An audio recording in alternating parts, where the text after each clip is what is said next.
আসসালামু আলাইকুম, welcome back to my YouTube channel সোহাগিস ব্লগ। আজ আপনাদের জন্য নতুন একটা রেসিপি নিয়ে হাজির হলাম। আজকের রেসিপি হলো টুনা পাস্তা। সকাল বা বিকালের নাস্তা টুনা পাস্তা।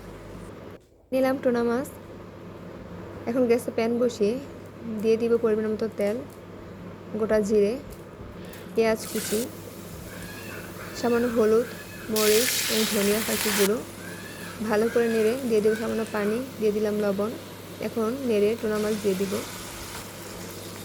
ভালো করে নেড়ে দিয়ে দিব টমেটো কুচি। দেওয়া হয়ে গেলে ভালো করে নেড়ে নামিয়ে নিব। এখন একটু গরম পানির মধ্যে সামান্য তেল এবং দিয়ে দিলাম পাস্তা। 10 মিনিট সেদ্ধ হওয়ার পর নামিয়ে নিব। এখন দিয়ে দিব টুনা মাছ আর পাস্তা। একসাথে ভালো করে নেড়ে হয়ে যাবে ইয়াম্মি মজাদার টুনা পাস্তা। সকাল বা বিকালের নাস্তা টুনা পাস্তা। যদি আমার এই ভিডিও সবার ভালো লাগে থাকে তাহলে লাইক, কমেন্ট এবং সাবস্ক্রাইব করে যাবেন।